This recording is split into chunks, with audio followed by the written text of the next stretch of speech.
Also 난 도마데 나말린 게 사물이야. 공감사에게 섬주시오야니. Trước tiên xin gửi lời chúc sức khỏe tới tất cả quý pháp hữu. Hôm nay là ngày Pháp hội mùa xuân, Pháp hội Dechima, vào ngày thứ 9. Hôm nay chúng ta tiếp tục về cái khổ thứ 17 trong tự truyện cuộc đời giải thoát, những thiện nghiệp của Ngài Nikyo Tổ Chức. Và đối với tác giả Sanjay Gentruk thì mình chia cái mục lục, các cái chương mục thì nó nằm ở trong trong cái phần phương pháp tu tập tâm Bồ Đề phương diện tục đế, thì có hai nhận thức: nhập định, tu tập hoán đổi ngữ theo, và xuất định tìm những phương pháp loại bỏ nghịch chuyên. Và cái phần thứ hai thì có 10 chương mục nhỏ. Và phần thứ nhất đó là phương pháp tu tập đối với những cám dỗ về tài sản vật chất, và những tiếp theo đó là sự tổn hại đối với mình, sự khen chê, sự nổi tiếng, sự đau khổ và lợi ích chân chánh. Và tiếp theo đó chính là hành động chân chính, là phương pháp tu tập tâm Bồ Đề và những cái hành động chân chính. Thì phương pháp tu tập tâm Bồ Đề phương diện tục đế và những hành động chân chính. Khổ thứ 17 đó chính là để đạt được giác ngộ thực hành lợi từ lợi tha, tôi đã tinh tấn tu tập không dừng nghỉ, phải từ bỏ giả đại thối trí sợ hãi. Làm sao đời này tôi có thể sao nhãn? Tôi nghĩ đây cũng là một trong những kinh nghiệm của mình. Giống như hôm trước cũng đã giải thích, nhắc tới cái khổ thơ này rồi.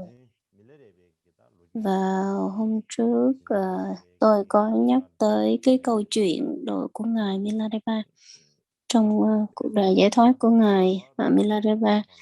Thì hôm nay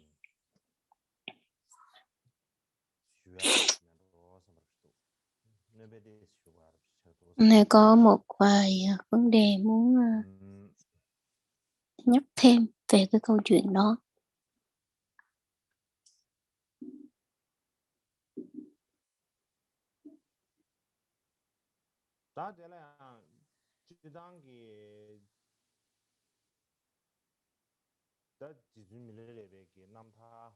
Bình thường thì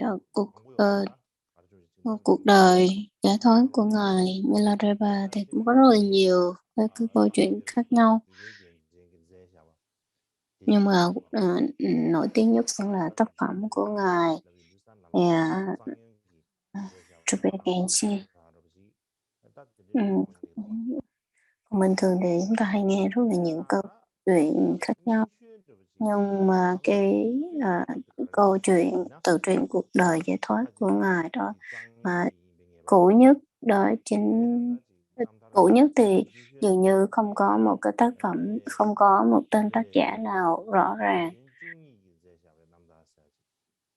Và tác phẩm mà quan trọng nhất đó chính là Fuchi Chunyi Kỳ Di Việt Nam Thất, đó là tự truyện cuộc đời giải thoát của là được viết bởi 12 vị học trò lớn của Ngài Milarepa.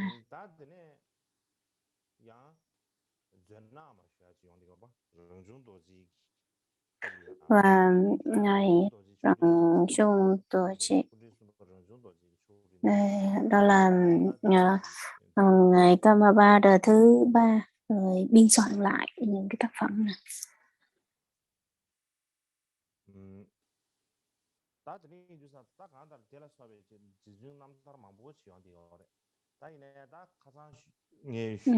Thì trong cái cuộc đời của Ngài thì những cái câu chuyện về cuộc đời giải thoát thì có rất là nhiều người viết khác nhau. Và là hôm trước chúng ta có cái câu chuyện là Ngài đã nói với các đệ tử của Ngài đó là tôi không có một cái gì hết, tôi chỉ có là một ít vàng và một cái tích trượng, mũ vải và một ít đường đen, đường nâu. thì hãy gửi đến ngài Thập Ba Thập Pô Rinpoche dùng. Cho nên là chư vị Rề Trung Bà hồi xưa đã nói với Rề Trung Bà là hãy tới gặp tôi, nhưng mà Rề Trung Bà không, nếu như mà Rề Trung Bà không có tới kịp thì hãy gửi những cái vật này cho gửi những cái vật này cho vị Rề Trung Bà. Và bình thường ngài hay dùng hai cái cục đá mà để tạo ra lửa đấy, thì hãy gửi cho Trì cung Rê Ba. Và trong có cái mũ thì cái mũ mà nó cũ lắm rồi thì hãy gửi cho Seben Rê Ba. Và cái áo khoác, cái tấm vải của mà ngài choàng lên đó để cắt thành nhiều mỏi và đưa cho mỗi người một ít.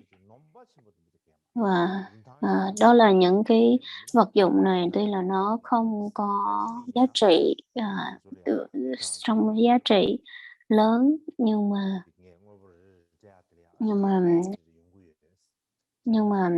những cái tôi đã chia cho mọi vị một chút xíu đây thì nó là cái sự giá trị rất là lớn, cái sự thực hành thành tựu rất là lớn, tuy là nó không có giá trị về tiền bạc.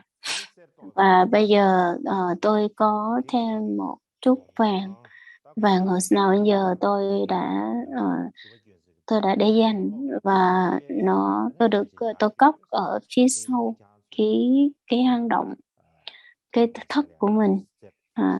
Các vị sau khi tôi mất thì các vị hãy tìm nó và chia ra.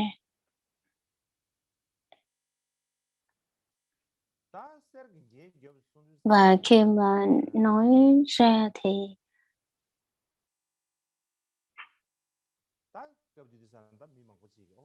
lúc đó có nhiều người nói rằng là ôi ngài Milarepa có rất là nhiều tiền, có rất nhiều vàng. Bình thường thì ngài không có một cái gì cả tốt đẹp, mà không có một cái vật dụng gì đắt giá bên cạnh. Nhưng mà tại sao ngài lại có vàng? Cho nên khi nói rằng là ngài có vàng thì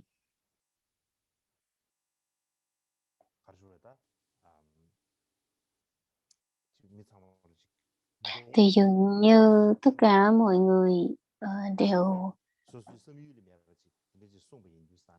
gọi là bất ngờ và nghi ngờ rằng là không biết là có hay là không có.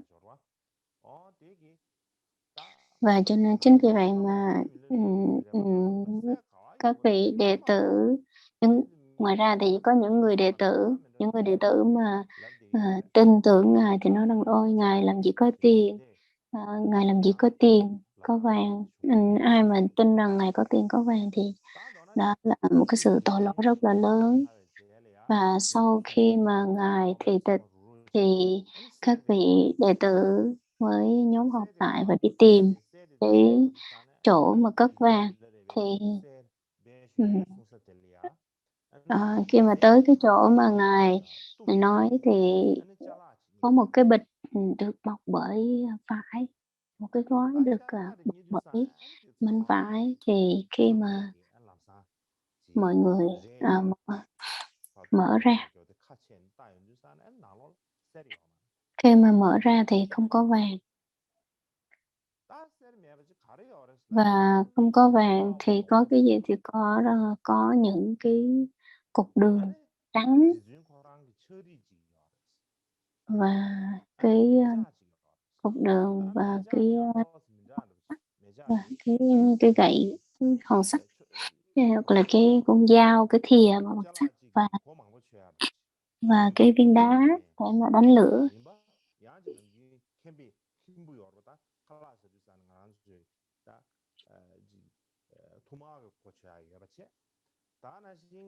Trong đó có một cái thìa, và cái thìa mà nó có dễ dàng mà để mình có thể chọc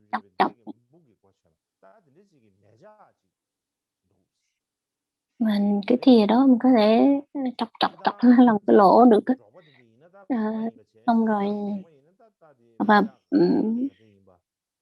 trong đó thì các cái vị mới tìm hiểu ra là không biết là cái cục đá lửa đó để làm như thế, nó trông như thế nào, và cái cái viên đá mà đánh lửa nó cũng như thế nào, hoặc là cái thìa bằng sắt, cái dao bằng sắt thế đó, nó như thế nào. Nó cũng phải là cái dao mà giống như cái đồ để cắt dao nhỉ.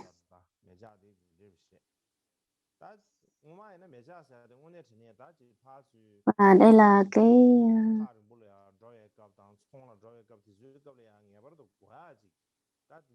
cái vật mà để dùng để mà đi xa, nhưng mà sau này thường như người ta không cần nữa và nó trở thành một cái loại trang sức chứ người ta không có dùng nữa. Và những cái viên đường đỏ, viên đường nâu là nó như thế này.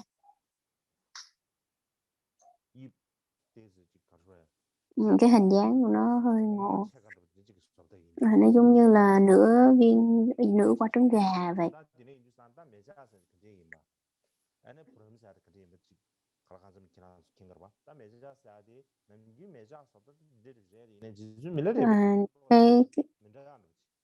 Cái này là cái con dao, mình có thể gọi là con dao. Cái đồ này nó sau này mình mới tìm ra thôi, chứ còn có thể là cái thời của ngài Milarepa thì chắc có lẽ là nó phải là một cái vật mà có thể đánh ra lửa.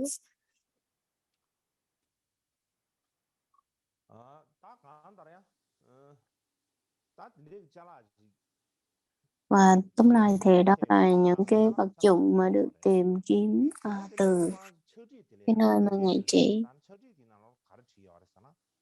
Và bên cạnh cái con dao, bên cạnh đó có ghi vậy dòng là hãy lấy cái con dao này mà chặt các cái cục đường ra và chia cho mọi người một miếng. Và cái mảnh vải đó thì hãy cắt ra từng miếng và chia cho mọi người.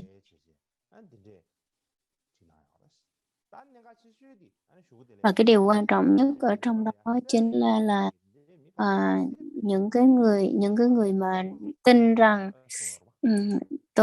những cái người mà tin rằng là Milarepa có vàng thì hãy bỏ phân vào trong miệng của họ, thì sau khi đó mọi người nghe những cái câu, các vị đệ tử nghe những cái lời như vậy, đọc những cái lời như vậy thì tất cả đều cười phì lên. Dường như là trải qua hết những cái nỗi đau buồn khi mà ngài ra đi.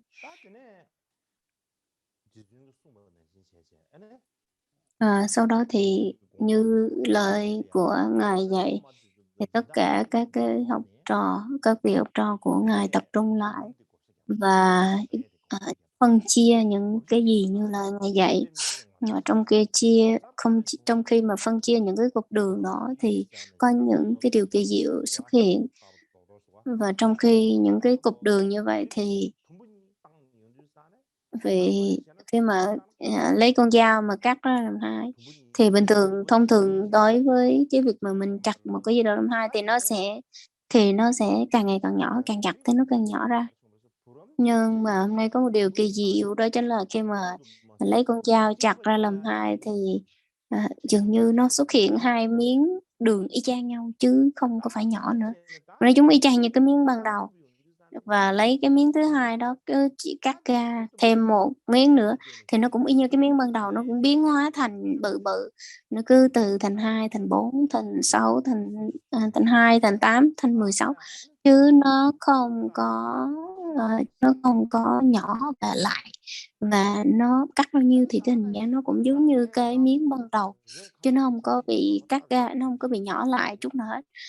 Và cái mảnh vải màu trắng của ngài, khi mà lấy cái con dao cắt cái miếng vải ra thì bình thường mình cắt lại nó sẽ rách, nhưng mà khi mình cắt ra thì cái mảnh vải đó nó không có nhỏ lại, Dường như hai mảnh vải được cắt ra thì nó sẽ y chang cái miếng vải ban đầu, và nó cứ nhân đôi lên như vậy, và nó không có nhỏ, nó y chang như ban đầu, giống như hai từ 2 thành 4 và từ 4 thành 8, từ 8 thành 16 cũng giống như vậy. Và dường như tất cả mọi người xung quanh đó đều có một viên đường, cục đường nâu và một mảnh vải y chang nhau. Và chính vì vậy mà các vị đã thấy như vậy mới nói rằng là ơi, đây là cái sự giá trị rất là lớn mà các vị tranh nhau ăn, cứ mọi người lấy một cái cục đường ăn mà dường như không có hết, vì lấy chừng nào thì nó cũng về trở nên vị trí cũ, không bao giờ nó hết những cái cục đường như vậy. Và dường như mọi người ai cũng lấy thêm để bỏ trong túi để mà đem về nhà đưa cho phát cho gia đình. Dường như là nó cũng không có bị mất đi, và nó cứ xuất hiện hoài luôn, nó cứ sinh ra nhiều như vậy. Sau khi người ta nghe rằng là cái nơi mà ngài Milarepa thì tịch ấy, thì những cái người dân của làng hay là ở cái vùng chính và cái vùng như Nam, thì ở cái vùng dân làng ở cái vùng đó dường như không, một năm trời không bị thiếu những cái viên đường như vậy, không thiếu đường, là cứ lúc nào cũng đủ và dư chứ không có thiếu. Và những cái câu chuyện về cái viên đường này nó bắt đầu nó nổi tiếng và lan truyền hết khắp nơi.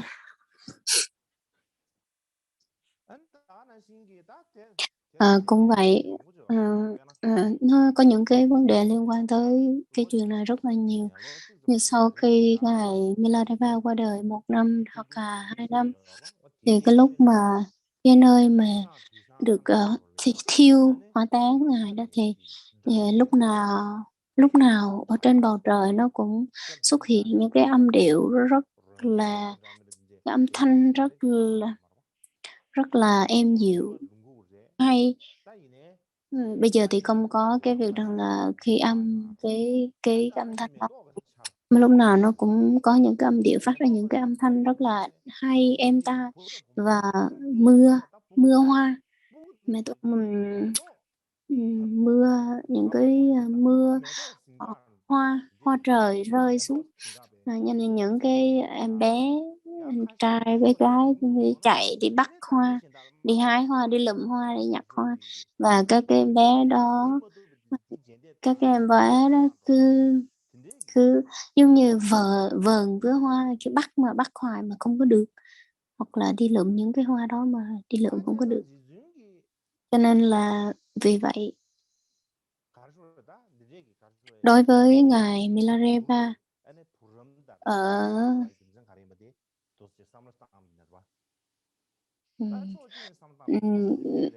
chúng ta cần suy nghĩ xem rằng là cái chuyện mà à, vải với lại cái mảnh vải trên y áo của ngài với lại mấy cái viên đường đó nó như thế nào.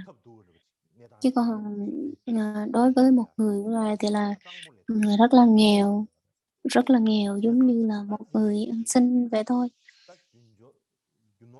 không có bất kỳ một cái vật dụng gì có giá trị, nhưng mà cuối cùng thì lại có cái viên đường, và cuối cùng thì cả cái vùng đất, cái vùng dân cư ở cái vùng đó đều đều có đường để mà ăn. Đó là một cái dấu hiệu của cái việc là sự khởi đầu tốt, hoặc là cái mối liên kết giữa thầy và trò. Một mặt thì cái tâm của ngài rất là rộng lượng và yêu thương chúng sanh, lúc nào cũng nghĩ tới chúng sanh.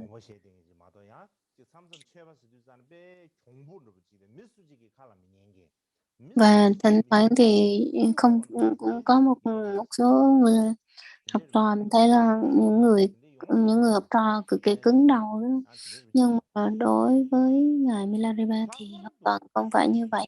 Đặc biệt là những cái người mà tin tưởng ngài.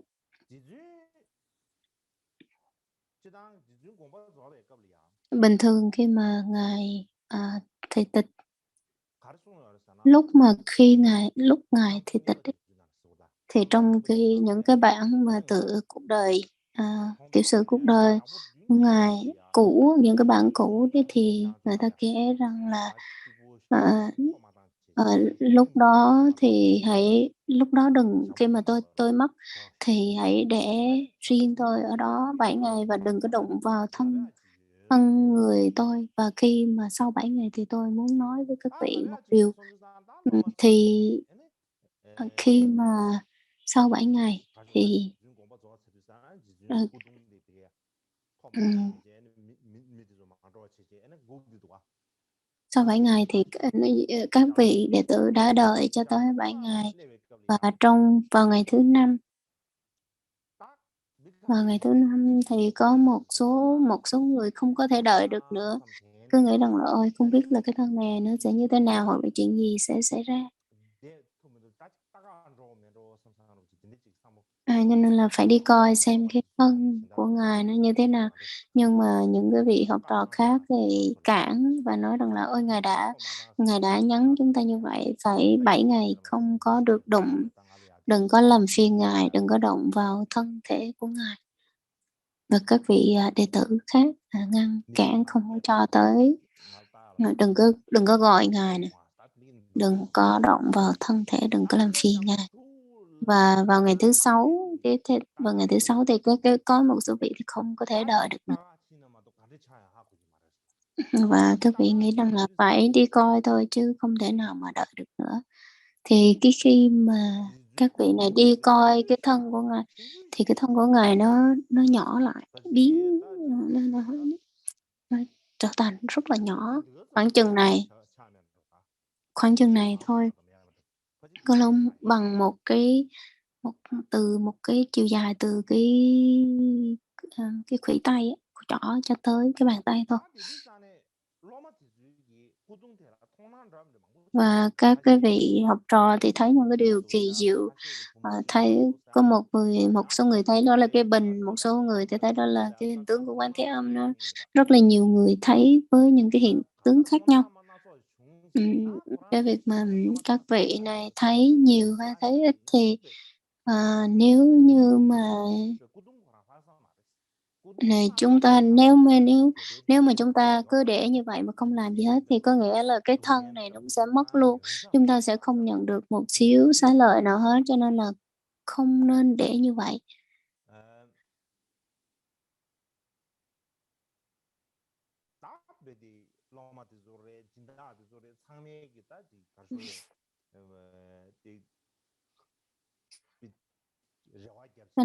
Cho nên là nhiều cái vị học trò đệ tử cũng hy vọng rằng là sẽ nhận được, hoặc là sẽ có thể giữ lại được một điều gì đó trên cái thân thể của ngài Milarepa. Bình thường thì sau khi mà hỏa tiêu thì chúng ta sẽ nhận được rằng là nhận được những cái tro nè, rồi cái thân xác còn lại, hoặc là cái xá lợi. Nhưng mà đối với ngài Milarepa thì hoàn toàn không có bất kỳ một cái gì còn sót lại hết. Và bình thường thì cái thân nó sẽ có cái mùi hôi, nhưng mà đối với ngài Milarepa thì hoàn toàn không có bất kỳ một cái mùi gì hết,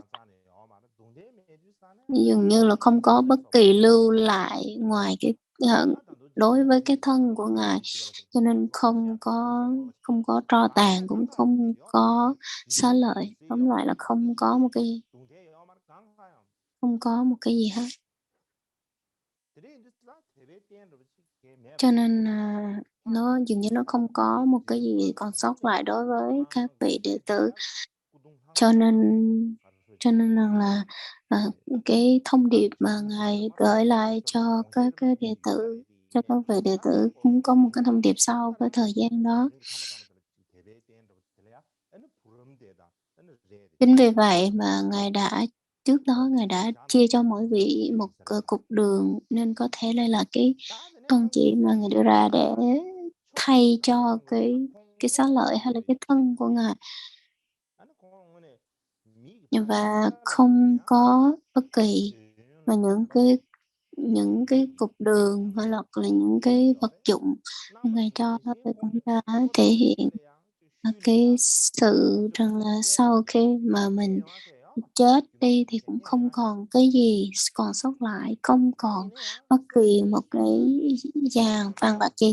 Nhưng mà tại sao Ngài lại nói rằng là tôi có một chút vàng, tôi có một chút vàng, nhưng mà thực ra không phải vàng, thì Ngài nói như vậy có ý mục đích gì? Có nghĩa rằng là Ngài muốn thử lòng những người đệ tử của mình. Lúc đó thì ngày hôm trước thì tôi không có đủ thời gian để mà trình bày hết cái câu chuyện này hôm trước, cho nên là hôm nay thì xin trình bày hết những cái câu chuyện hôm trước, và tiếp tục chúng ta sẽ tiếp theo đó là nói về cái khổ thứ 17 trong những thiện nghiệp. Ngài Miguel thì thông thường cái hạnh của Ngài đó là Ngài không có bám chấp vào cái danh là ôi Ngài đã làm những cái việc gì tốt đẹp, nhưng mà cái nghĩa, và cái nghĩa thì Ngài luôn làm lợi ích cho chúng sanh, làm bất kỳ một cái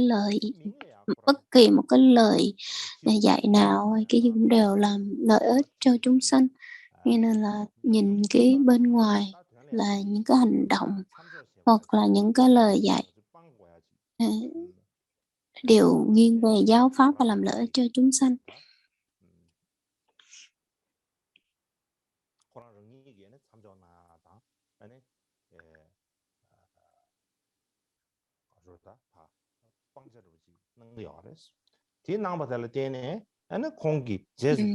Cũng không sau này đối với những cái học trò của Ngài thì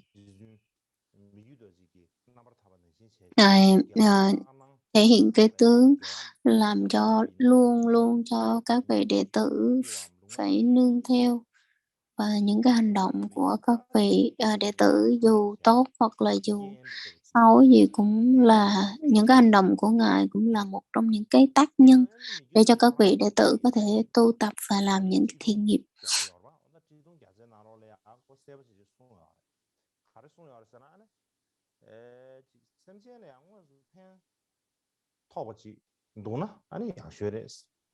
Và trong các cái sử liệu của Ngài thì nói rằng là ôi tất cả chúng ta nếu có thể làm được có lợi ích cho chúng sanh thì làm thì càng tốt, còn nếu không thì chí ít cũng đừng có làm hại chúng sanh.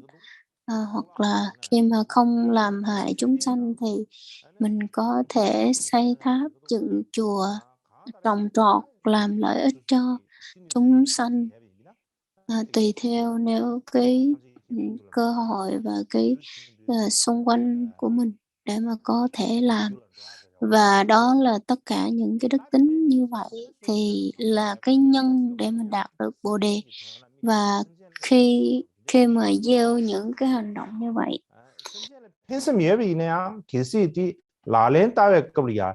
và khi mà mình cái động cơ của mình tuy là không có những cái hành động như vậy, không có cái động cơ như vậy, nhưng mà trực tiếp khi mà đi vào những cái hành động như vậy, mà nếu như nó tổn hại tới chúng sanh thì nên dừng và nên khởi một cái động cơ tốt. Và nếu như mình làm cái hành động tốt mà không vì lợi ích chúng sanh thì nó không phải là cái nhân mà đưa đến Bồ đề.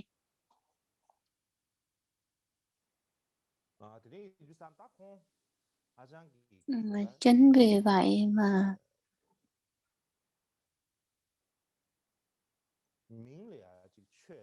đối với cái tên, cái danh thì nó là không biết về, khi mình chỉ nghĩ tới cái việc rằng là ôi tôi tu, tôi thực hành pháp, nhưng mà cái hành động, xét về cái hành động thì không biết, cái hành động thì không có nghĩ rằng đó là những cái hành động đúng để mà đối pháp. Thì Ngài rất là quan tâm tới những cái vấn đề như thế này, cho nên là khi mà Ngài tư duy về kinh điển và mật điển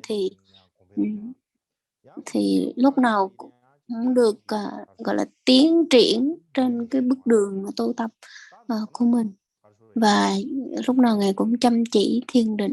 và tư duy về cái ý nghĩa của kinh điển. Và khi mà mình văn tư xong rồi mình tu, mình kết hợp ba cái với nhau thì nó sẽ có cái việc tăng trưởng về cái kinh nghiệm cũng như là kiến thức cũng như là trí tuệ cũng như là thiền định của mình. Ngài kết hợp văn tư tu với nhau.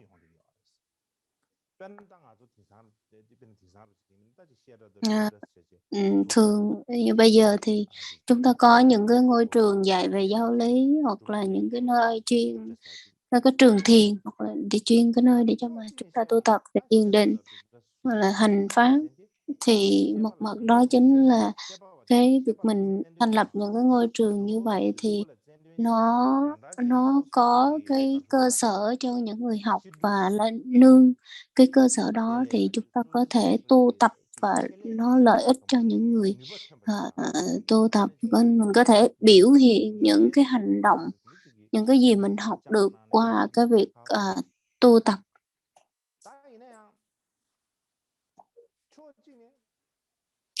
Và mặt khác thì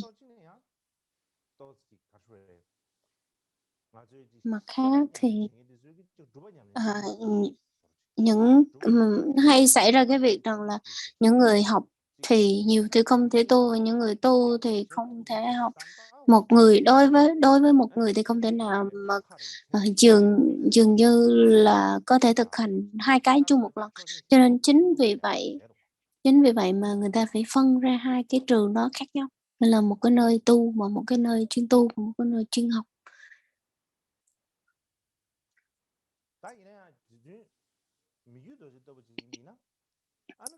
Đối với ngài Mikio Toche thì ở Tây Tạng, cái thời đó là một cái thời đại giống như là giáo pháp nó đang ở trên cái đà suy tàn, và dường như con người không có tin vào Phật pháp, và ngài đã ngài đã cố gắng tu tập thực hành giới luật, cũng giống như là dù bất kỳ một hành động như bố thí tri giới gì cũng đều làm theo đúng như pháp.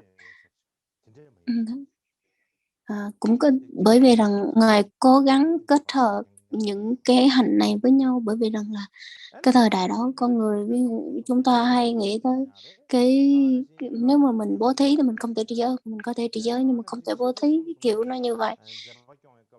Cũng vậy, khi mà chúng ta tu tập ấy, mà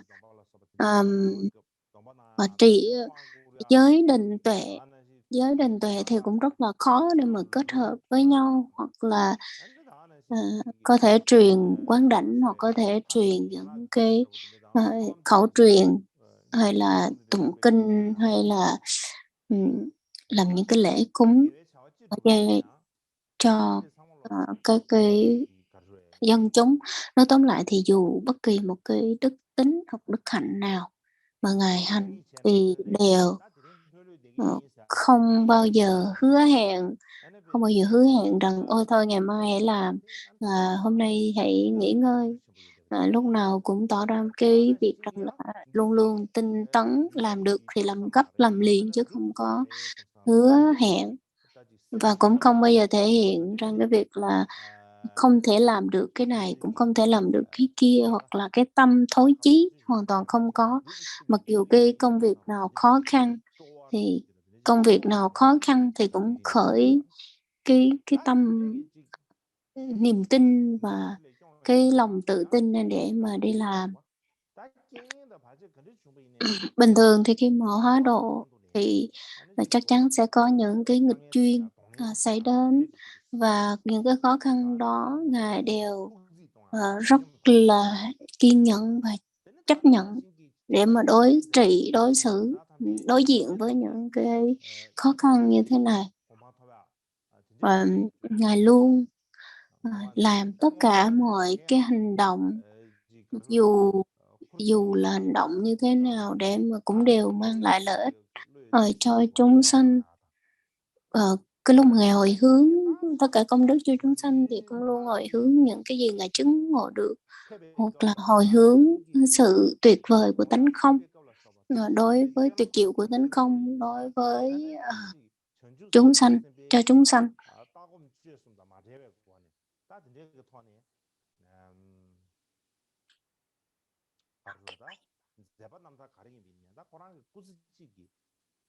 Và dù những cái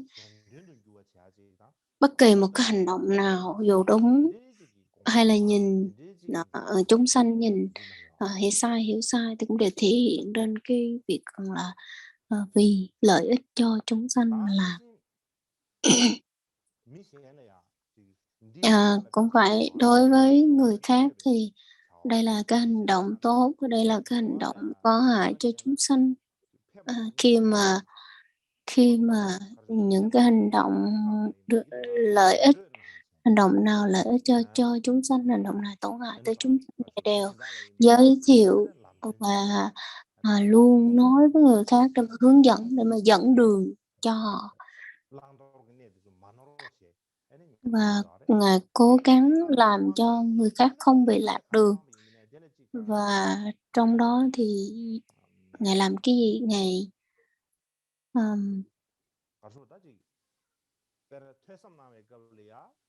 Ngài ví dụ như trong cái lúc mà văn thì đối với những người khi mà trong thời gian mà học ấy, thời gian mà học kiến thức thì Ngài luôn kết hợp tới cái việc rằng là tư và tu. Và khi mà giai đoạn tu tập thì Ngài sẽ nghe lại. Nói chung là giữa ba cái hành động văn tư tu luôn là làm nhân, hỗ trợ lẫn nhau, chứ không bao giờ nó vô nghĩa hết. Chính vì vậy mà bất kỳ một cái hành động nào nó cũng là làm cái nhân cho lợi ích chúng sanh và làm cái nhân cho giải thoát.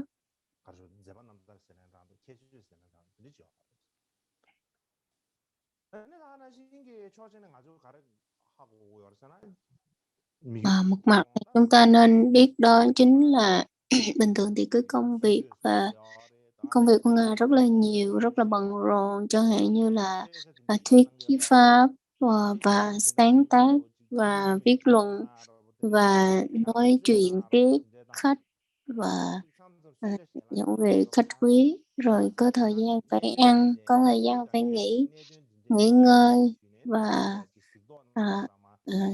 quan sát chúng sanh, quan sát những cái hành động của những người như chúng sanh đó, và chỉ xem họ làm đúng hay làm gì làm sai, rồi xét các cái vị mà mất rồi đó họ thiền định như thế nào. Công việc rất là bận rộn, và đối với người khác nhìn vào thì nhìn thấy rằng là rất là bận, và nếu mà làm được cái này thì nó bị mất cái kia, hoặc là làm cái kia thì mất cái này, hoặc là làm cho người này thì nó sẽ bận rộn với người kia. Nhưng mà đối với Ngài thì dù Ngài làm bất kỳ một cái việc gì thì cũng không tổn hại, các cái công việc này nó không có bị ảnh hưởng lẫn nhau, lúc nào cũng có không thể hiện rằng là thời gian bận rộn hoặc là rất là bận gì đây. Và trong đó thì cái thời đó thì đối với những cái tác phẩm của Ngài thì dường như trên dưới 100 bộ.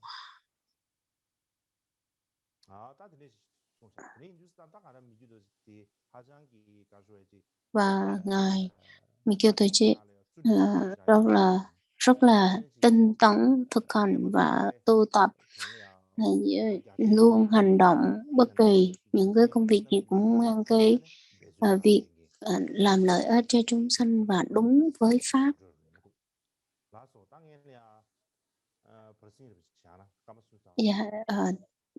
Bây giờ là chúng ta tạm nghỉ 30 phút giải lao.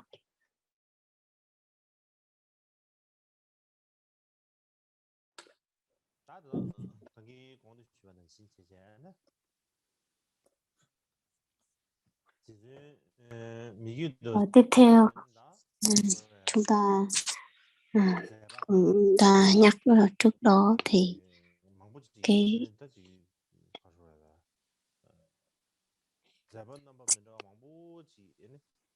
cái công hạnh của ngài Mikutaje rất là nhiều, và dường như trong một khoảng thời gian nhất định ngài có thể kết hợp tất cả các đức hạnh cùng với nhau, nhưng kết hợp văn tư tu và không có bị sai lầm, cũng không có bị chướng ngại lẫn nhau. Và trong cái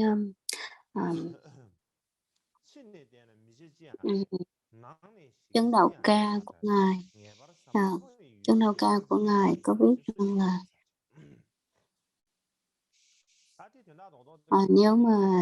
nếu mà nhìn từ bên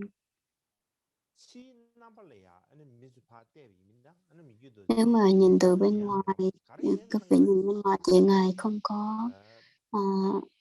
có làm một điều gì, gọi là không có gì khó khăn, cái điều gì mà cũng có thể làm được. Nếu như mà nếu như nhìn từ bên trong cái tâm ý của ngài thì dường như là ngài không cần bất kỳ một cái gì, là tất cả mọi thứ nó đều là tỏ một cái thái độ vô tâm và bàng quan.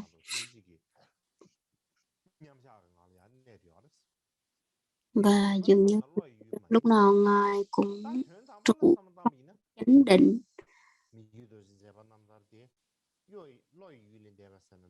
Và nếu như mà suy ngẫm về những cái hành động đó thì không có ai hiểu được cái hành động của ngài, cho nên là chỉ có ai có thể hiểu được tâm ý và bản chất của Yangchen Sarma. Yangchen Sarma có nghĩa là tên của một cái tên khác của ngài, hoặc như Michi Sarma hoặc là Yangchen Sarma thì là tên của ngài. Cho nên trong cái khoảng này là ai có thể hiểu được bản chất đức tính của Yangchen Sarma, nên là cái tôn chỉ đích thực của ngài và cái công hạnh đích thực của ngài thì không có ai hiểu được trong chữ nào cao biết như vậy. Và tiếp theo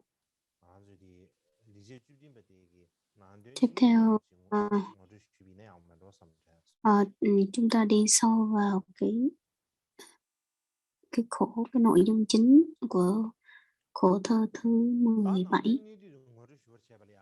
Và ở trong này thì chừng như chia ra làm hai phần.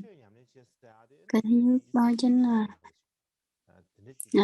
cái việc mà mình tu tập Phật pháp, tu hành, nó phải là một công việc liên tục trong vòng 24 giờ. Cái phần thứ hai đó chính là tất cả nhìn không kịp. Và cái phần thứ nhất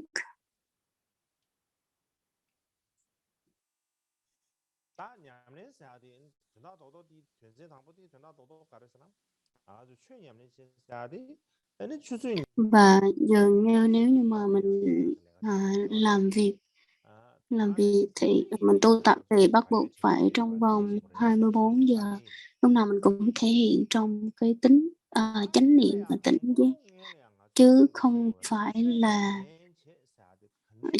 là mất chánh niệm và mất tỉnh giác. Thì trước tiên mình phải hiểu được rằng là như thế nào mới gọi là một người tu tập và một người đang thực hành pháp. Thực hành pháp đó là cái gì?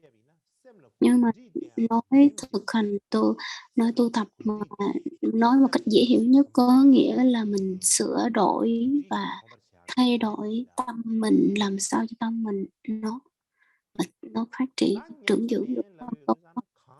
Mà nếu mà nói thì cái chữ thực hành, và thực hành có nghĩa là gì? Thực hành nghĩa là mình thay đổi cái hành động của thân khẩu ý, từ những cái tư tưởng của mình, từ cái tâm mình hãy sửa đổi cái tâm của mình.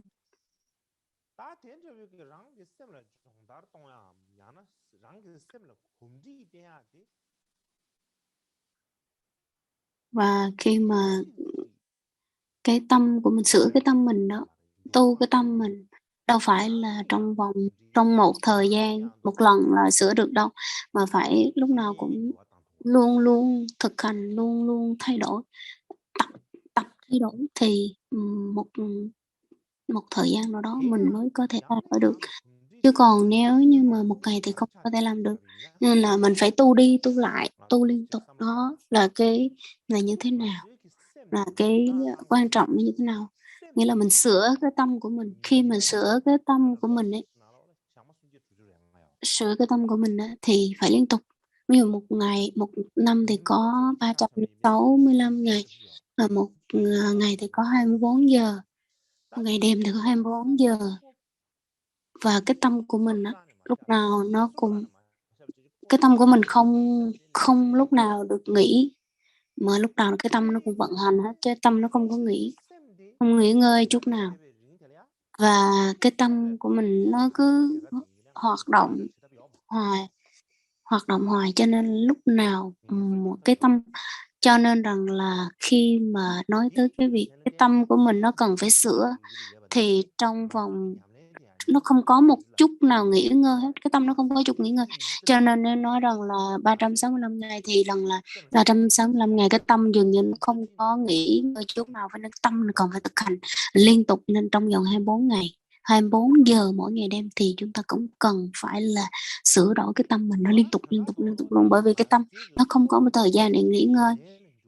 Nói tóm lại thì rằng là cái cảm thọ của mình với lại cái việc thực hành Phật Pháp thì nó phải có cái hỗ trợ qua lại với nhau. Là cuộc đời, cả cuộc đời này mình có thể tu tập, và cái việc tu tập đó nó phải thực hành cả cuộc đời của mình. Và khi để cho dễ hiểu hơn đối với cái vấn đề này, chúng ta sẽ có một cái ví dụ. Bình thường chúng ta là những người mà mập ấy, mập, các cái vị bác sĩ mới nói rằng là các vị phải giảm cân, chứ còn không có tốt cho sức khỏe. Thì chúng ta sẽ cố gắng để mà làm sao để có thể giảm cân. Khi mà giảm cân thì rằng là trước tiên cái thân của mình phải tập từ cái thân của mình, tập thể dục. Và mình sẽ đi tới những cái trung tâm thể dục thể thao ấy. Mình tới đó, trung tâm luyện tập ấy, để mà mình sẽ tập thể dục gì đó, chẳng hạn như mình có thể rinh những cái cục nặng, là làm gì mọi thứ, làm rất là cực lực để cho mình ốm lại. Và mình hoạt động rất là xuyên tập mỗi ngày không nói. Ngoài ra thì mình còn phải mỗi thời gian, ngoài cái thời gian mình siêng năng luyện tập thì còn phải siêng bước đi, di chuyển, bước đi liên tục, đi bộ liên tục, làm sao để mà đi mình có thể đi được 10.000 bước, hoặc là 20.000 bước, vân vân, hoặc là 5.000 bước. Mình phải cố gắng đi mỗi ngày, và phải kiêng kiêng ăn uống nữa. Nếu như mà mình không làm như vậy á, thì ngày nào mình cũng tập thể dục, mình cũng tới cái trung tâm luyện tập mà mình tập thể dục, lúc nào mình cũng tập rất là cực lực. Và ngoài cái thời gian đó ra thì mình cứ nghỉ ngơi, ngủ, rồi ngồi trên ghế hoài, ngồi nhiều, không di chuyển, không hoạt động thì không được. Hoặc là bên cạnh đó thì cũng ăn nhiều thức ăn béo mà dầu mỡ, thì dù mình tập cái thời gian mà mình tập ở cái trung tâm thể dục, nó sẽ trở nên vô nghĩa, bởi vì nó không có thể nào giảm cân nổi. Cho nên cái việc mà mình tu tập thì nó cũng y chang như vậy. Khi mà mình tu tập thì có rất là nhiều người họ ngồi như vậy, ngồi trên cái bồ đoàn như vậy, và có một vài giờ ngồi như vậy. Và cũng có một số người thì có những người ngồi được và có những người ngồi không được. Có những người thì khi mà mình đứng ra khỏi cái bộ đoàn, mình bước ra khỏi cái bộ đoàn, cái tọa cụ, cái chỗ ngồi của mình, thì dường như mình đóng luôn cái cánh cửa tu tập của mình luôn, không còn tu tập nữa. Nếu như mà mình tu tập với một cái phong cách như vậy thì cái công việc của mình dường như nó không có đạt được kết quả. Và nếu như mà mình làm một cái công việc giống như trả lương vậy thôi, làm để trả công vậy thôi, chứ không có phải là cái việc mình tu tập. Cho nên khi mà nói tu tập thực hành ấy, có nghĩa rằng là thân, tâm, thân, khẩu, ý, cả ba thân, khẩu, ý phải kết hợp lại và là dùng hết với cái khả năng của thân, khẩu, ý để mà tu tập. Và đặc biệt là phải có cái hứng thú, giống như cái tâm ham muốn tu tập, cái tâm ham tu. Nếu như mà mình không có ham tu thì không được. Và đặc biệt là mình phải đưa ra cái mục đích rằng là mình có mục tiêu của mình, cái mục tiêu của mình, cái mục đích của mình bắt buộc phải hoàn thành xong cái đó thì mới có thể tu tập được. Và bắt buộc làm sao tôi càng ngày càng đạt tới cái đích mà mình đã đề ra. Tôi sẽ cho các vị một cái ví dụ khác. Ví dụ đó chính là bình thường chúng ta có cái truyền thống rằng là truyền thống mới á, là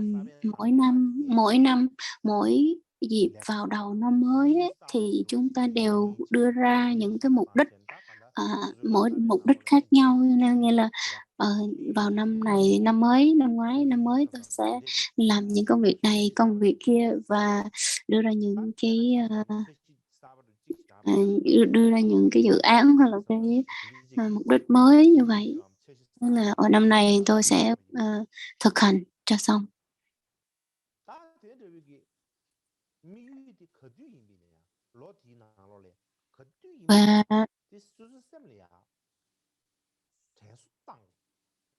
Và trong một năm đó thì lúc nào các vị cũng phải rằng là, gọi là, nhắc nhở và ghi nhớ cái mục đích của mình đã đề ra, và bắt buộc rằng là làm như thế nào, làm bằng mọi giá mình có thể phải thực hành và hoàn thành cái mục tiêu mình đã đề ra trong năm này.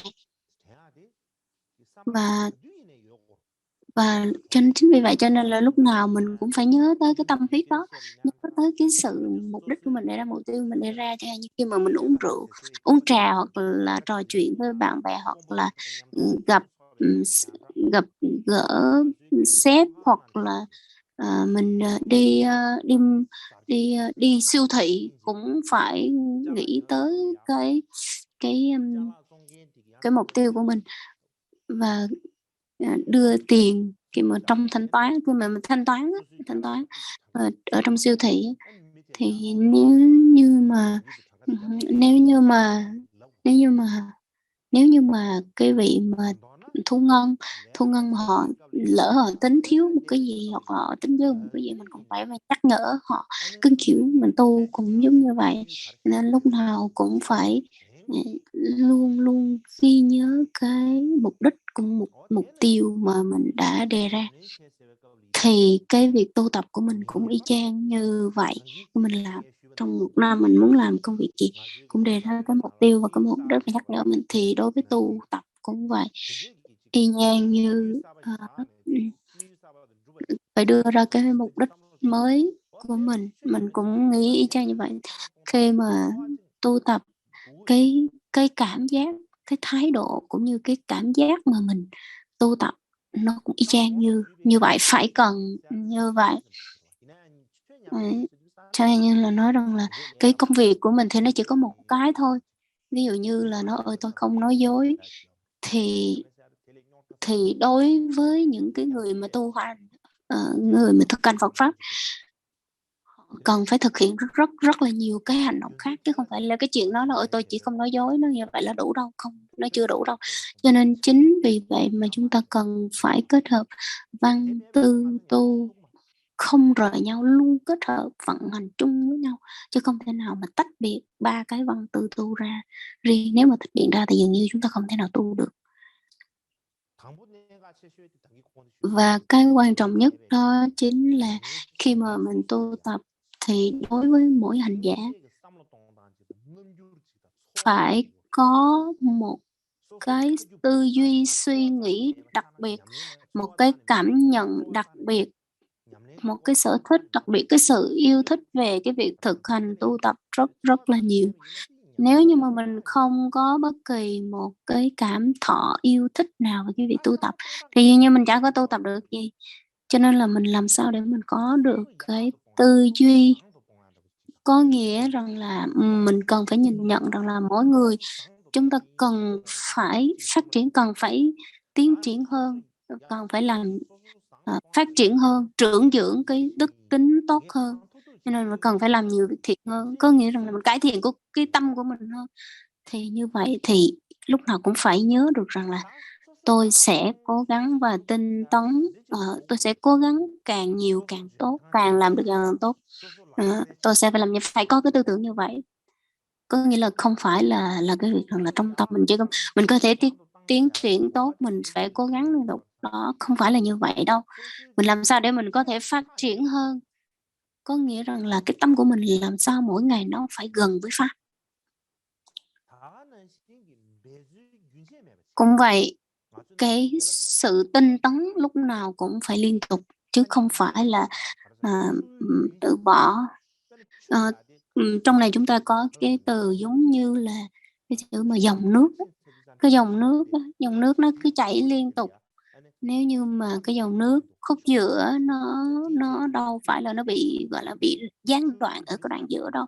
Lúc nào nó cũng cái dòng nước lúc nào cũng chảy liên tục với nhau. Thì cái việc mà tinh tấn tu tập nó cũng phải giống như cái dòng nước chảy. Nếu như mà cái sự tinh tấn nó bị gián đoạn thì làm sao để mà không có bị gián đoạn? Có nghĩa rằng là mỗi ngày làm sao để mà cái dòng tinh tấn nó không bị gián đoạn, như là mỗi ngày mình phải tiến triển hơn, phải gọi là tiến triển hơn, phát triển hơn, tốt hơn cái ngày trước. Tháng này mình sẽ tốt hơn tháng trước, năm này mình sẽ tốt hơn năm trước. Nếu chính vì vậy mà một cái tuần, một con người làm sao để một cái người của tuần trước và con người của tuần này nó phải khác nhau. Cái tháng trước và cái tháng này con người nó phải khác nhau, cái năm này và năm trước con người nó phải khác nhau, nó phải có cái sự tiến bộ vượt bậc, còn có một cái chút thay đổi, chứ không phải là không thay đổi, không lay chuyển. Và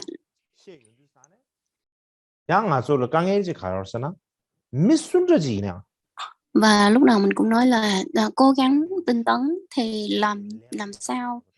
làm sao để mà khi mình thỉnh thoảng mình cũng nghĩ là mình phải nghỉ một ngày, mình phải nghỉ ngơi, mình phải chơi, mình phải nghỉ ngơi. Tất cả mọi người ai cũng sẽ nghĩ như vậy. Ai cũng sẽ nghĩ như vậy, bởi vì rằng là chúng ta là con người thì một ngày nào đó cũng có một ngày mệt mỏi. Cho nên rằng là thỉnh thoảng thì quá tinh tấn thì nó sẽ sinh ra mệt. Cho nên là cái thân và tâm nó cần phải được nghỉ ngơi. Thì khi mà cần nghỉ ngơi đó, nó cần phải được nghỉ ngơi, và đó là một cái điều cần thiết. Và khi mà cái tâm nghỉ ngơi đó, trong lúc mình nghỉ ngơi đó, nếu như mà mình không cẩn thận thì cái nghỉ ngơi đó nó sẽ rơi vào cái việc là lười biếng dãi dãi. Cho nên là dù mình cần phải nghỉ ngơi nhưng mà luôn nhắc nhở cái tâm của mình phải nhớ, luôn phải ghi nhớ cái mục đích của mình. Cho nên lúc nào cũng phải nghĩ rằng là tôi là một người tu tập và thực hành giáo lý, thực hành Phật pháp. Cho nên là mình sẽ không bị rơi vào những cái việc rằng là thiếu sai trái. Và lúc nào cũng phải nghĩ rằng là những cái điều nào nên làm, những cái điều nào là không nên làm. Và lúc nào cũng phải cho cái tâm của mình nó có một cái công việc để nó làm, chứ đừng có để nó lười biếng hoặc dễ đãi. Và trong kinh Phật luôn nói tới cái việc rằng là mình phải nghĩ tới cái việc là chánh niệm và tỉnh giác, chứ còn chứ còn mình phải tự bản thân mình phải nhắc nhở mình, chứ không phải là người khác nhắc nhở mình đâu. Cho nên một mặt thì rằng là khi mà mình nghỉ ngơi, nhưng mà nói tới nghỉ ngơi thôi, chứ còn cái việc thực hành pháp là không có thể nào nghỉ ngơi hết. Cho nên dù cái thân của mình nó được nghỉ, nhưng mà cái tâm của mình lúc nào cũng nghĩ tới pháp, chứ không phải là cái việc là mình phải buông pháp ra. Mình phải là không phải là nghĩ là mình buông bỏ pháp luôn, là không đúng. Giống như cái có cái vị tiền bối ban ngày đã ban ngày tu, nhưng mà khi ngủ cũng vẫn là tu. Cho nên cái giấc ngủ của mình nó có hai loại, một là giấc ngủ thiện và giấc ngủ ác. Cho nên là lúc nào các vị cũng có cái sự chánh niệm tỉnh giác trong tâm của mình. Cho nên là dù có ngủ đi chăng nữa thì cái việc mà làm thiện hoặc là tu tập đó nó vẫn an trú ở trong tâm. Cho nên khi mà chúng ta là một trong những người tu tập thì lúc nào cũng phải gọi là lúc nào cũng trông coi cái tâm của mình. Lúc nào cũng cần phải có phải trông coi cái tâm của mình, phải có trách nhiệm với cái tâm của mình. Nếu như mà mình không có trông coi và trách nhiệm với cái tâm thì làm sao nếu như mà mình không có thì khi mà không quan sát cái tâm thì mình không có biết rằng là không có nhận diện được, hoặc là mình phải làm sao để mà nhận diện được cái nào là tốt, cái nào là xấu, và cái nào là nên tu, cái nào nên đoạn, và phân tích cái việc nào nên tu nên đoạn. Mình phải cần có trách nhiệm đó là cái trách nhiệm. Nhưng mình có trách nhiệm là trách nhiệm như vậy. Cũng vậy, khi mà mình đang thức, hoặc là cái lúc mà mình ngủ thì cũng sẽ nó nằm trong cái hành động thiện. Cũng vậy, khi mà mình xem WeChat hoặc là xem Facebook thì cũng phải lúc nào cũng phải có trách nhiệm và tỉnh giác với những cái tin nhắn, hình ảnh và cái video của mình. Nó nói chuyện với các bạn, nó bắt buộc nói chuyện với người khác, bắt buộc với tâm mình cũng phải luôn nghĩ và nhớ tới những cái điều như vậy. Nên bất kể làm việc gì, dù chính hay là dù phụ gì, cũng bắt buộc phải có cái tâm nhắc nhở mình, trông coi cái tâm của mình và có trách nhiệm với nó.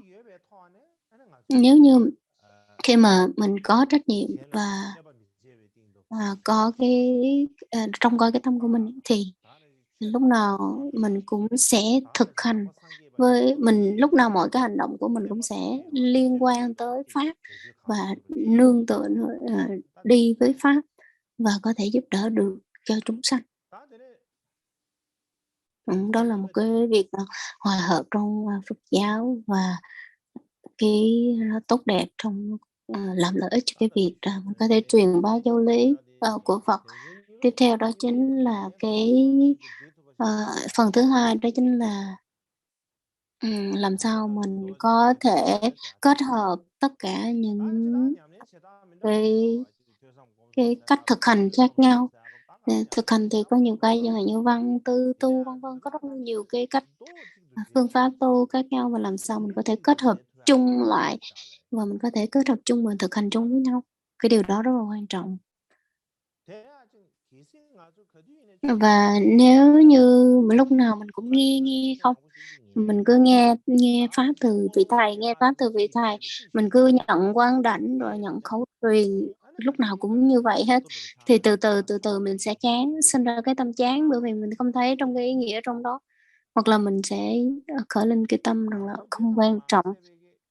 Hoặc là lúc nào mình cũng nghe pháp, hoặc là quán đảnh rồi mình sẽ ghi ra nguyên một danh sách, tôi đã nhận cái quán đảnh này, tôi đã nhận quán đảnh kia, lúc nào mình cũng như vậy hết, thì là chúng ta sẽ không bao giờ tiến triển trong cái việc tu tập của mình. Ví dụ như là chúng ta có một số người mà những cái viên mà những học sinh hoặc giáo viên gì là cựu sinh viên họ sẽ đi về lại cái trường học đó để mà đưa ra những cái lời dạy hoặc khuyên nhủ. Thì cũng giống như vậy trong lớp học, nếu như mà giáo viên chỉ chuyên gia dạy không có nói một cái gì thì dạy không, chỉ nói không thôi, thì cái vị học sinh cũng không có quan tâm tới cái việc cái giáo viên của mình dạy cái thầy cô giáo đã dạy cái gì. Thì một ngày nào đó khi mà vị thầy cô giáo mới hỏi lại rằng là ôi tôi đã dạy cái gì, thì hỏi lại với học sinh để mà học sinh có thể nói lại, thì chắc chắn là học sinh họ sẽ không có đáp lại được, bởi vì họ không có quan tâm lẫn nhau. Cho nên là một người học trò thì cứ nghe nghe bên này thì qua bên tay kia, giống như gió nó bay qua tay đó, gió thoảng qua tay đó, chứ không có nghe thì nghe đó, nhưng mà nó không có, học sinh nó không có nghĩ tới, cho nên là nó không có biết được rằng là cái vị thầy nói cái gì, cho nên là không biểu nói lại thì chắc chắn là không nói được, bởi vì nó không quan tâm. Cũng vậy, nếu mà khi mà đi thi á, cái lúc mà thi cử, nếu như mà cái câu hỏi mà sửa một chút xíu hay thay đổi một chút xíu thì dường như học sinh nó không làm được. Vì sao? Bởi vì là trong cái lúc học nó đâu quan tâm tới là thầy gì cô giáo giảng cái gì, nói cái gì đâu, cho nên là cái câu hỏi và câu trả lời nó khác một chút xíu thôi, họ thay đổi một chút xíu thôi, thì cái học sinh nó cũng sẽ không thể trả lời được. Bởi vì rằng là mỗi cái bài học khác nhau, nó không có nắm được cái bài cốt lõi đó thì nó sẽ không có làm được, nó không có biết. Cũng giống như vậy, khi mà mình cứ nghe dạy, nghe pháp từ cái vị thầy của mình giảng, cứ nghe thôi mà không suy nghĩ, không tư duy, thì nó cũng giống như cái việc rằng là ở trong này chúng ta có một cái câu giống như chúng ta có cái câu tục ngữ, hay là giống như con vẹt mà đọc thần chú, giống như con vẹt á, mình nói rằng là Om Mani Padme Hum, thì con vẹt nó chắc chắn không sẽ làm được, nó cũng nói y chang như mình, con vẹt nó cũng đọc lại y chang như mình đó. Nhưng mà mình hỏi nó có hiểu được ý nghĩa của câu Om Mani Padme Hum không, thì chắc chắn là nó sẽ không hiểu rồi. Con vẹt á, bình thường có những con vẹt á, là cái từ nó có thể hiểu được, nó con vẹt đó nó thông minh, nó có thể hiểu được, nhưng mà nói tới cái câu ý nghĩa của thằng chủ Mani Padme Hum thì dường như nó quá cao siêu đối với con vẹt, nó không thể hiểu nổi đâu. Cho nên rằng là văn tư tu thì lúc nào mình phải kết hợp văn tư tu đó, nó rất là quan trọng.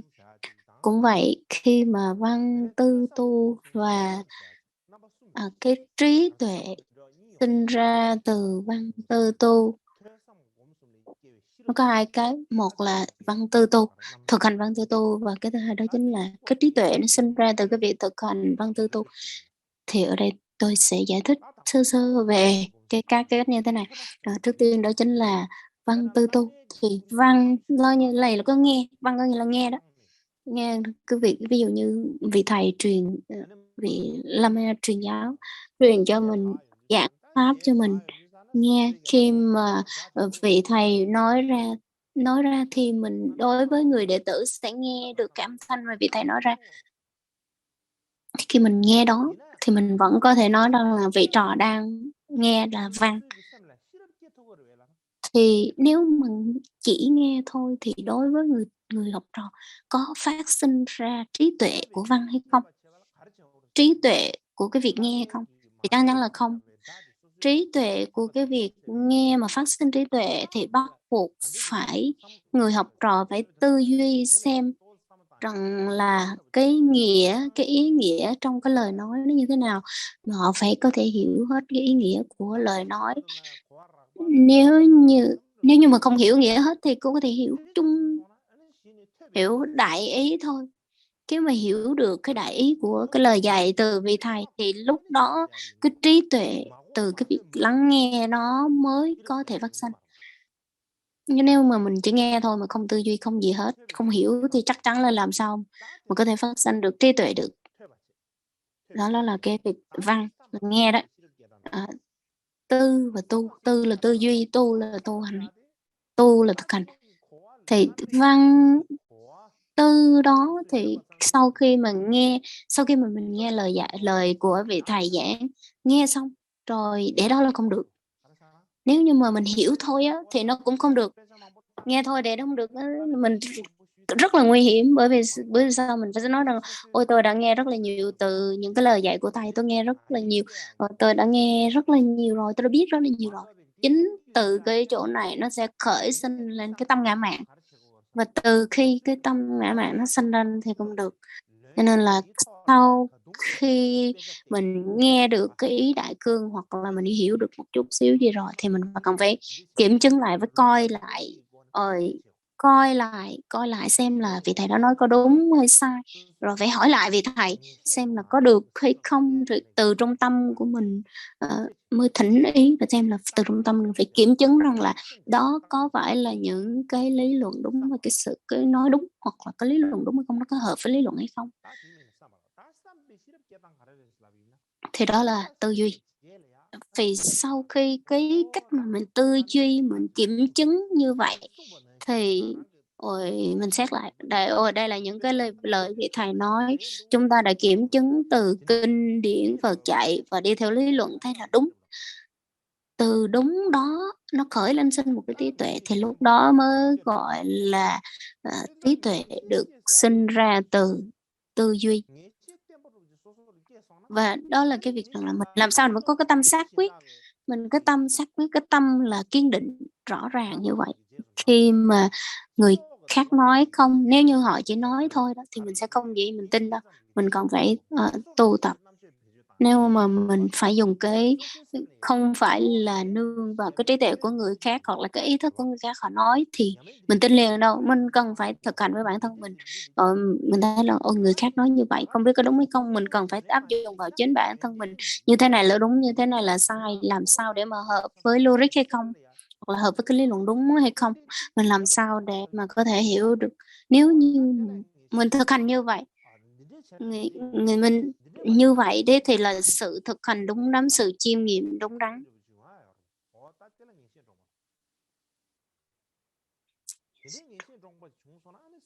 Và khi mà cái tâm của mình nó được rõ ràng minh bạch rồi đó thì đó là cái trí tuệ, thì cái việc mà tư duy của mình nó có kết quả. Thì tiếp theo đó chính là tu thì trước khi mà thầy dạy, thầy nói mình kiểm tra, kiểm chứng, kiểm nghiệm xem là có đúng với lý luận hay không, có đúng với thực tế không, đúng với lời dạy Phật dạy không, thì trước khi mà mình phải có cái sự xác quyết, mình phải khẳng định rằng như thế nào, xác quyết như thế nào, là cũng không phải là đúng như vậy rồi cứ để đó thì không được, cần phải áp dụng vào trong tâm của mình.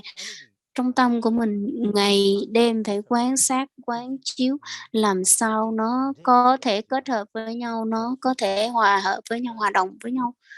Mình có thể kết hợp lẫn với nhau, làm sao để mà giữa cái việc tu, cái việc mà mình kiểm nghiệm đó và những cái lời nói nó không có bị nghịch nhau, những cái lời Phật dạy nó không bị ngược nhau, làm sao mình có thể kết hợp chung những cái lời đó như vậy. Thì bình thường khi mà mình học, và cái việc học với cái việc tu nó rất là khó để mình kết hợp với nhau, cho nên lúc nào mình cũng phải kết hợp chung hành động. Mình cứ tu từng ngày thì đâu gọi là gồm thì không phải là cái việc là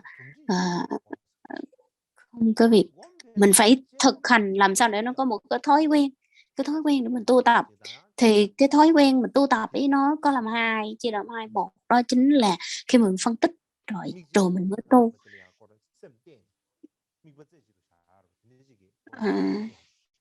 Có nghĩa là giống như thiền quán, thiền định ấy. Thì hôm nay chúng ta sẽ không có nói tới cái việc là phân tích hay là nhập tiền chánh niệm gì hết. Và khi mà trong tâm của mình cứ liên tục cố gắng tu tập mỗi ngày, và phải tinh tấn và cố gắng hành trì, và tới một ngày nào đó mình không cần phải tinh tấn, không phải cố gắng cật lực như vậy, thì đến một ngày nào đó mình luôn thực hành giáo pháp, mình tu tập như vậy một cách tự nhiên, không có phải cố gắng. Đó chính là từ đó cái tâm, cái trí tuệ sẽ được phát sanh từ cái việc tu. Cho nên là không phải lúc nào cũng chỉ nghe từ những cái vị thầy, từ những vị thầy. Nhưng mà nếu như mà mình còn phải tu, nên cho nên là lần đầu tiên, cái lúc đầu tiên mà văn tư tu văn thì mình phải nghe từ người khác. Nếu mình không nghe từ những vị thầy thì chắc chắn là mình sẽ không có hiểu được thế nào là giáo lý, hoặc là mình không có nghe được, mình không có văn. Mình từ không có văn thì sẽ không có tư, không có tu. Cho nên trong 3 bước văn tư tu thì bắt buộc là văn là mình nương vào người khác mà có, còn tư và tu thì chắc chục bắt buộc mỗi người phải tự cố gắng mới có kết quả. Cho nên qua đó mình thấy được cái điều gì? Mình thấy được rằng là nếu như mà mình là một người tu tập và thực hành tốt hay không, thì ví dụ như 3 phần thì phần đầu tiên, một phần đó là dựa theo vị thầy, còn 2 phần là phải tự lực của bản thân. Nếu như mà, cho nên vì sao về đó cái việc mà văn đó là mình dựa nương vào thầy mà có, còn tư và tu đó là phải nương vào bản thân. Cho nên là dù vị thầy có giúp đỡ tới cỡ nào, vị thầy cố gắng tu tới cỡ nào, cái việc tu tập của vị thầy nó cũng không có chuyển qua được cho mình. Cho nên nếu mà 3 phần trong cái việc mình tu tập thì là một phần thì là từ thầy, nhờ vị thầy, còn nhờ người khác là nhờ vị thầy, còn tư và tu thì phải nhờ bản thân của mình. Bình thường chúng ta nghe cái từ văn tư tu đó là một cái thuật ngữ Phật pháp, nhưng mà nếu mình áp dụng vào trong cái cuộc sống hàng ngày của mình, cuộc sống của mình ấy, thì cho dù cái vật chất nó là cái gì, cái vật chất gì, hoặc là cái pháp nào đi chăng nữa, thì nó cũng cái cái cái cái cách mà nó vận hành thì cũng giống y chang như vậy. Ví dụ như là ví dụ như là rất là nhiều người như ở Ấn Độ, rồi ở Ấn Độ, người Ấn Độ cũng như người Tây Tàu là người dân tộc Himalaya, thì họ sẽ nghĩ rằng là ví dụ như là cái nước phương Tây, một nước Mỹ là một cái đất nước ở phương Tây rất là phát triển và kinh tế phát triển, cơ sở vật chất phát triển. Nếu một ngày nào đó, nếu như mà một ngày nào đó mình có thể đi đến đó được, thì mình sẽ có rất là nhiều cơ hội tốt, mình cơ hội được kiếm tiền, kiếm được có được nhiều bạn bè hoặc này kia. Thì đó là cái việc mình chỉ nghe những người bạn họ nói như vậy, những người khác họ nói như vậy. Đó là cái việc mình nghe. Và khi mà mình nghe những người bạn mình hoặc là những người quen của mình họ nói như vậy, thì mình sẽ có cái tâm là chú ý tới, mình sẽ quan tâm tới nó hơn. Mình quan tâm tới là mình sẽ có cái tâm muốn tìm hiểu về thế nào là nước Mỹ. Như những cái quyển sách nói về nước Mỹ, hoặc là những cái video ở trên YouTube nói là nói về nước Mỹ, hoặc là những cái đài nói về nước Mỹ cũng vậy, hoặc là những cái bộ phim giống như phim ở Hollywood này kia, thì họ sẽ tìm hiểu như thế nào là nước Mỹ, làm như thế nào để có được những cái tư liệu về nước Mỹ, họ sẽ cố gắng đi tìm hiểu. Nhưng mà tất cả họ đều coi phim hoặc là tìm hiểu sử liệu sách vở này kia. Nếu như mà tìm như vậy thôi, biết qua như vậy thôi, thì mình đã có cái trải nghiệm tới nước Mỹ chưa? Chắc chắn là không. Nếu như mà mình đã có cái trải nghiệm đối với nước Mỹ thì bắt buộc mình phải tới nước Mỹ thì mình mới có cái trải nghiệm nước Mỹ. Mình phải tới đó vài ngày, tới đó mình ở vài năm, rồi bắt buộc phải đi vào tham gia và làm việc, rồi tích lũy những cái kinh nghiệm, thì lúc đó mình mới có cái trải nghiệm, cái suy nghĩ rằng là cái lúc mà hồi xưa những người mình nghe từ những người bạn, người quen, và mình có những cái tư liệu đó với lại cái thực tế hiện trạng của cái lúc mà mình làm đó, thì nó có giống nhau hay không. Cho nên là bắt buộc mình cần phải ở nước Mỹ và làm nước Mỹ, làm ở đó thì mình mới có thể biết được. Ví dụ như tôi có một số người bạn ở nước Mỹ vài năm, nhưng mà không biết nói tiếng Anh, cũng không có tiếp xúc nhiều với xã hội bên ngoài, cho nên họ chỉ ở trong đó thôi, ở trong cái chỗ của họ thôi. Cho nên là cái thân của họ chỉ ở Mỹ thôi, chứ cái tâm họ chưa tới nước Mỹ, cái tâm mà chưa tới nước Mỹ, mặc dù cái thân họ tới Mỹ rồi. Cho nên là nhiều người hỏi về Mỹ thì họ dường như không có biết nhiều gì về nước Mỹ. Cho nên là nếu như mà cái thân của mình ở nước Mỹ thì chưa chắc là cái tâm của mình có kinh nghiệm thực tiễn và có cái trải nghiệm ở nước Mỹ, cho nên là bắt buộc mọi thứ mình cần phải có trải nghiệm. Cho nên nếu nói là ở nước Mỹ như thế nào, mình phải có cái tâm của mình phải có trải nghiệm ở nước Mỹ thì mới được, chứ còn nếu mà cái thân không thì cũng chưa chắc. Cũng giống như vậy, cũng vậy, khi mà cái tai của mình sẽ nghe, lúc đầu tai của mình sẽ nghe là ở đây là nước Mỹ, thì cái lúc mà mình nghe nước Mỹ xong mình sẽ tìm hiểu xong, và khi mình bước chân tới nước Mỹ, mình làm việc, mình ở đó mấy năm, thì chắc chắn lúc đó đó là cái việc đó là cái việc giống như việc mình văn tư tô. Đây là không phải là tôi nói rằng là các vị hãy tới nước Mỹ đâu nha. Tôi không có nói rằng là các vị tới nước Mỹ đâu, nên lỡ mà có gì sai thì đừng có đổ thừa là tôi xử đấy.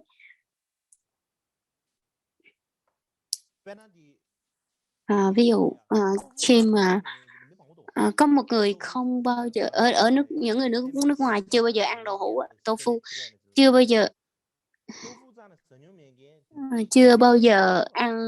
ăn đậu hũ, thì đối với người nước ngoài mà chưa bao giờ đụng tới đậu hũ thì rất là nhiều người. Cho nên khi mà đối với những người chưa bao giờ ăn, mình giải thích, mình diễn tả cái vị của đậu hũ thì họ sẽ rất là ngạc nhiên, ôi hô ha gì đó, rất là ngạc nhiên về cái vị của cái đậu hũ. Nên khi mà họ có cái ý đó, họ có khởi lên cái niệm là như thế nào, tìm hiểu như thế nào là đậu hũ trong đó nó gồm những thành phần như thế nào và cách làm như thế nào, cho nên một ngày nào đó họ tới cái nhà hàng của Trung Hoa chẳng hạn, với cái mục đích là chỉ để ăn xem cái miếng đậu hũ nó như thế nào. Thì khi mà ăn xong cái miếng đậu hũ đó thì chính bản thân họ mới có thể cảm nhận được rằng là cái vị của đậu hũ như thế nào và cái đậu hũ nó như thế nào, thì từ đó họ mới có một cái cảm nhận đặc biệt là cái cái sự nếm đặc biệt, thì họ mới có thể. Cho nên đối với người tu tập mình cũng phải y chang như vậy, cũng cần phải có theo thứ tự là văn tư tu, y chang như vậy thôi.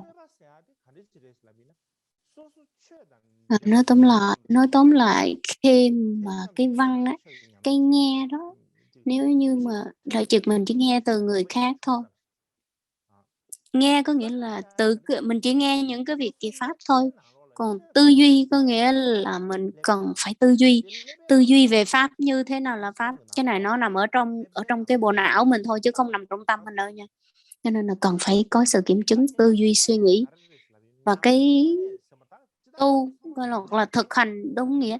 Bình thường thì chúng ta nói tu thì chắc chắn tất cả mọi pháp hành đều là tu, đều là thực hành Phật pháp, đều là tu, nhưng mà cái tâm của mình nó có liên quan tới pháp hay không, nghĩa là cái lúc đó là lúc mình tu tập. Tu có nghĩa là gì, là cái lúc là cái con tim của mình và cái tâm của mình ấy, nó cần phải nhập vào trong pháp, có nghĩa là mình phải cần có sự trải nghiệm.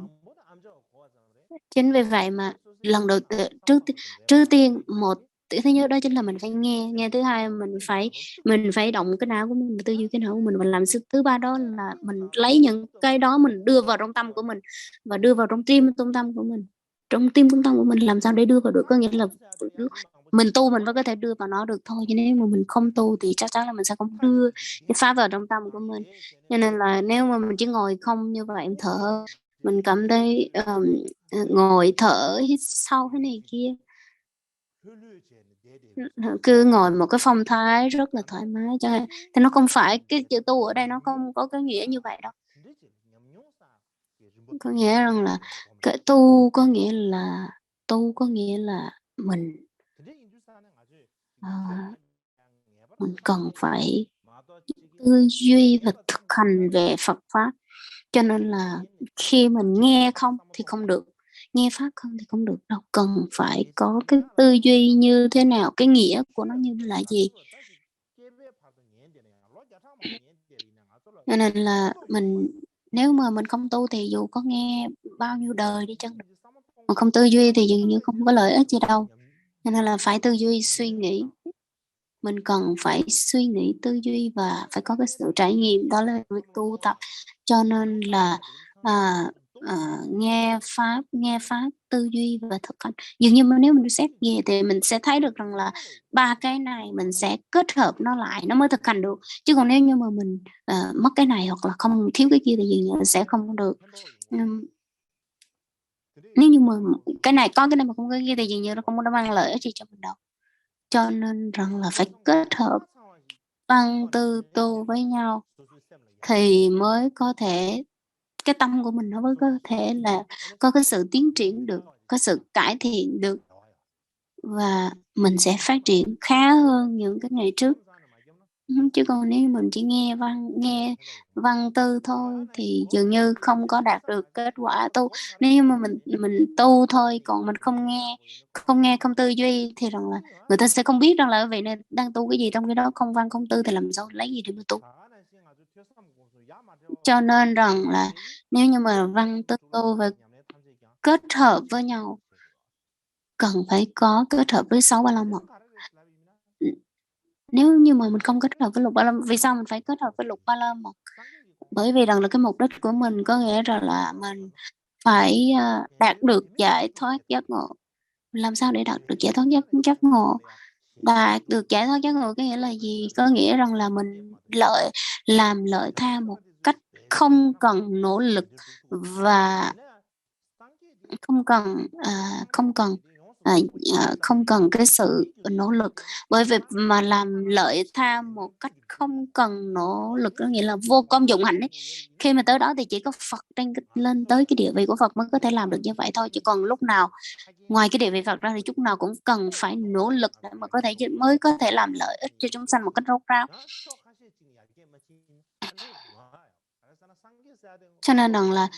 Cho nên cần phải có một cái sự sở chứng hoàn hảo, rốt ráo và cái sở đoạn rốt ráo. Thì chỉ có Phật mới có thể đạt được những cái kết quả như vậy thôi, chứ không phải là người phàm hoặc là cái người bình thường hoặc là người chưa tới cái địa vị giải thoát thì mới có đâu.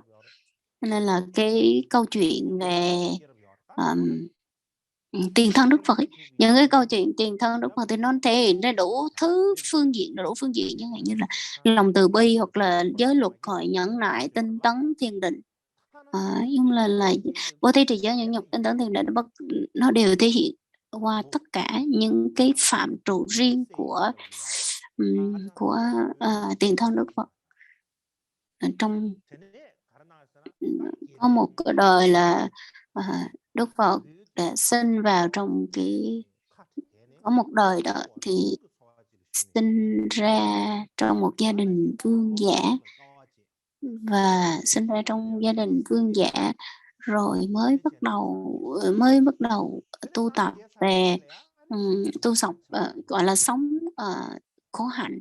Rồi sau khi khổ hạnh rồi mới bắt đầu khổ hạnh nó thể hiện về cái việc rằng là trì giới, mà còn sinh trong gia đình vương giả đó thể hiện là bố thí, trì giới xong rồi nhẫn nhục. 6 cái năm mà thiền hành khổ hạnh đó để chịu đựng những sự nhẫn nhục rồi thực hành thiền. Từ mỗi đức hạnh, mỗi bước nó đều thể hiện mỗi cái ba la mật khác nhau. Chẳng hạn như đối với các cái đời của Karmapa đều thể hiện những cái đức hạnh khác nhau.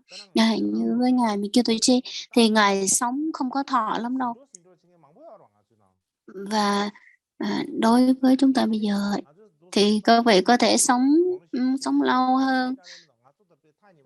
Bây giờ thì sống thọ hơn, nhưng mà đối với 47, 48 tuổi thì đối với mình thì đâu phải là lớn lắm đâu. Nhưng mà đối với ngài Mỹ tuổi trên thì 48 tuổi, ngài đã thể hiện rất là những điều kỳ diệu, những cái bài pháp, thuyết pháp độ sanh, hoặc là những cái công hạnh của ngài đã phổ biến hết chúng sanh khắp phương. Trong cái ví dụ trong cái tự truyện cuộc đời giải thoát của ngài thì rằng là nếu như mà có nếu mà mình đọc trong cái tiểu sử của ngài thì mình sẽ thấy rằng là ôi chắc có lẽ là cuộc đời của ngài chỉ nghe pháp thôi chứ chẳng làm được cái gì hết. Hoặc là lúc nào từ sáng khi trời mọc cho tới lúc mà nếu mà mình nghe về cái việc mà đọc những cái lời dạy của ngài thì mình nghĩ là chắc lẽ cả ngày ngài chỉ giảng pháp, hoặc là đọc vào những cái những cái tác phẩm của ngài thì mình cứ nghĩ rằng là ngài chắc cả ngày từ sáng trời mọc cho tới tối mặt trời lặn thì chắc cả ngày dành thời gian để viết.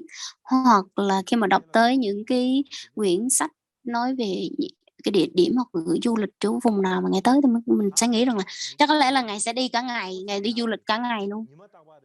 Chính vì vậy trong cái cuộc công hạnh trong cuộc đời của ngài thì bao nhiêu ngài đã đi bao nhiêu nơi, ngài đã viết những cái gì và ngài đã làm những cái việc gì, thì cái trong cái cuộc đời của ngài, cuộc tiểu sử cuộc đời của ngài thì nó chỉ là trên ngôn từ thôi, chứ còn thực tế đó dường như chúng ta không có thể nghĩ bàn được.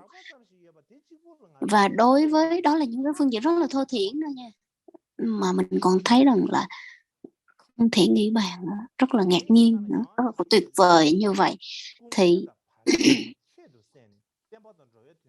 Thì lúc nào ngài cũng gọi là cái tư tưởng thanh tịnh trong sạch và thành tâm để mà giáo hóa chúng sanh, làm lợi ích cho chúng sanh, chứ không phải là cũng không bao giờ có cái tỏ ra một cái thái độ là phàn nàn hoặc là oán giận hoặc là ôi làm sao để tôi có thể nghỉ ngơi hay này kia. Dường như không bao giờ thể hiện ra những cái hình tướng như vậy, và lúc nào cũng cố gắng làm lợi ích cho chúng sanh và thể hiện những cái công hạnh của mình. Những cái công hạnh đó không phải là cái việc nói qua miệng không đâu, mà còn phải viết, nghe, chiêm nghiệm, tu tập thiền định, và lúc nào cũng tỏ ra một cái thái độ là tỏ ra cái việc là lúc nào cũng công hạnh đầy đủ. Đó là một cái gương để chúng ta có thể học hỏi và đáng ngưỡng mộ. Mình có thể nhìn lên và thấy. Và ngài là một người, nếu mình nhìn với tấm gương của ngài thì đối với các cái vị thầy trước, các cái vị thầy trước thực là tấm gương cho các vị thầy của mình, và đối với mình cũng là cái tấm gương từ các cái vị thầy của mình. Cho nên là chính vì vậy mà đọc cái tiểu sử của các ngài thì cái tâm của mình lúc nào cũng cái tâm phải mở rộng và cái lòng phải lớn hơn một chút, và tư duy suy nghĩ phải dùng cái não của mình. Phải suy nghĩ thì phải làm gì? Suy nghĩ xong rồi phải nghĩa là làm sao mình có thể tu tập thực hành, và làm sao có thể tu tập nhiều hơn. Làm sao để mình cố gắng làm sao để mình có thể hơn những cái vị đi trước. Nói tóm lại là hồi nào giờ mình không có vận dụng thân khẩu ý của mình đâu, và không có cố gắng nhiều đâu. Là sau khi mà nếu mà cố gắng được nhìn thấy những tấm gương như vậy, mình có thể tu tập và